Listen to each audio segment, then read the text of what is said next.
The monsters from the A Quiet Place movies, named Death Angels, arrived on Earth by means of meteorites. They have incredibly good hearing, which they use to kill anything that makes even the slightest sound. This, combined with their near-indestructible armour, allowed them to massacre most sapient life on the planet, including a sizable portion of humanity, subsequently causing society to collapse. According to John Krasinski, the director of the movies, the creatures originated on a lightless planet in a faraway galaxy, a hell world with harsher conditions and higher gravity than Earth. They adapted to this environment with features such as echolocation instead of sight, nearly impenetrable armour, and greater strength in Earth's gravity. Their skin is so tough that it can resist many kinds of conventional weaponry, from small firearms such as shotguns and rifles to missiles or bombs. They can destroy steel and other hard objects. They are, however, completely blind, and their bodies are so dense that they cannot swim in deep water. The creatures are slightly taller than a human, with overall proportions that are lithe and lean. Their body posture vaguely resembles a cross between a gorilla and a flightless bat. All four of their limbs are digitigrade, walking on their knuckles with arms drastically larger than their legs, resulting in them usually running on all four limbs but capable of rearing up to attack or jump large distances. Due to their claws and great strength, they are very adept at climbing on walls, windows, and also glass panels. They are also able to run extremely fast with speeds up to 300 miles per hour. Their claws consist of 3 fingers, and their claws are very sharp and capable of killing instantly or causing the victim serious injuries. Their head features a large jaw filled with sharp teeth and no eyes, with no apparent nose.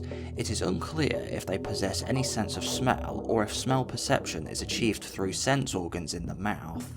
The entire head is composed of ears inside of multiple sections of armour-like plates outside that protected their ears and flesh from any weapons. Their armour plates can be held open if they want to listen more closely for prey or detect the sound, unfolding like a hellish cabbage. Their delicate ears underneath the armour are able to detect deeper and smaller sounds and noises such as mechanical alarm clocks, but their ears are vulnerable to conventional weapons, explaining why they only briefly lift their plates if they feel safe enough to do so when tracking an enemy or prey, as they always close their armour to protect their ears when attacking the target and hunting sound. Their extremely sensitive hearing can be turned into a weakness, as Regan discovered that their ears are so delicate that high-frequency sound waves generated from a hearing aid will make them uncontrollably squeal in pain and spasm, accidentally opening up the armour plates of their ears and exposing the vulnerable skin underneath, which allows humans to easily kill the creatures with a weapon. If the high-pitched noises are loud enough, they could cause a Death Angel to be disabled temporarily from the pain. As confirmed by Krasinski, the aliens are not sapient, but vicious animals. Just how intelligent they are is unclear, as they mostly seem driven by pure instinct, though the Abbott's whiteboard speculates that they are capable of hunting in packs.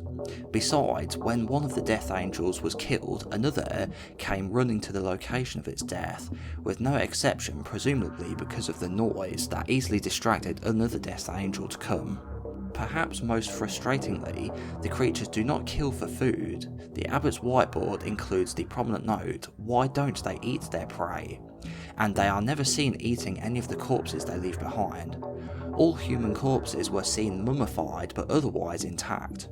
They don't seem intelligent enough to kill for sadism, rather it seems that they just instinctively lash out at anything that creates any kind of noise which may harm Death Angels. It's possible that they cannot eat their prey because their biology might be incompatible with terrestrial animals. Nonetheless, they are so robust that they survived a long interstellar journey on asteroids, possibly in a state of hibernation, even during the invasion without eating and sleeping, so it might take years for them to actually starve to death. At some point, the creature's planet was destroyed for unknown reasons, but due to their durable nature and their indestructible armour, They survived on asteroid fragments, which eventually arrived on Earth in a meteor shower and fell into several cities such as Millbrook, Mexico City, New York, and Shanghai.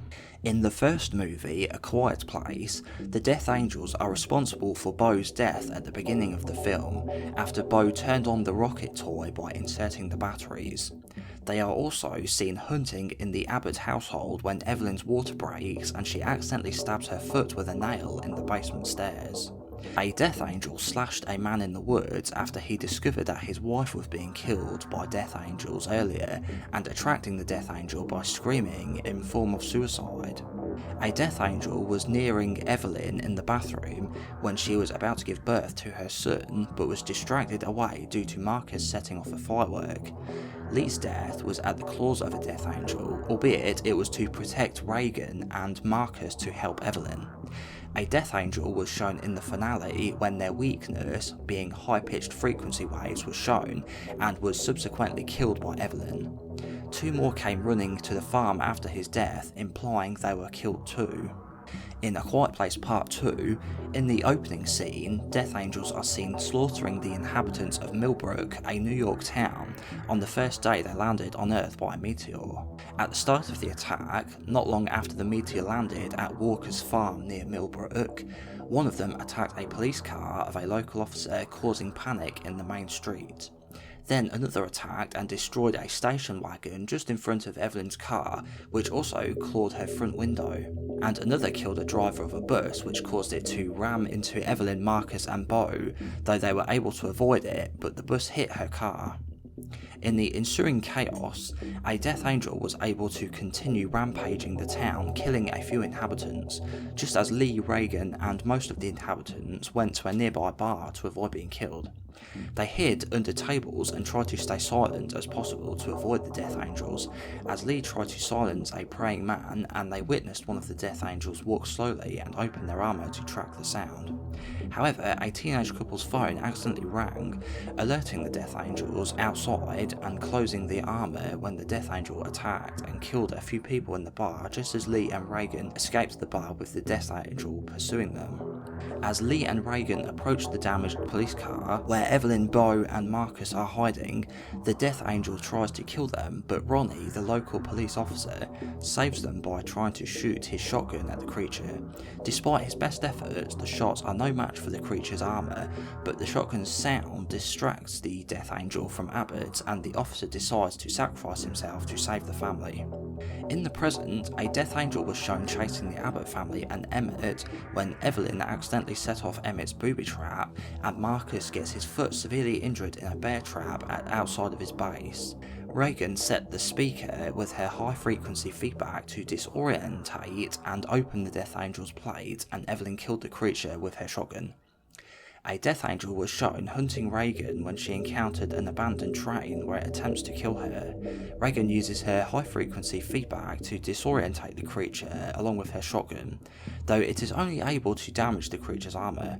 The creature tries to kill Reagan, but she was saved by Emmett. When Reagan and Emmett are confronted by a group of feral humans led by Marina Man while searching for a boat on the docks, Emmett makes a noise to attract the 2 Death Angels, where they slaughter the deranged inhabitants.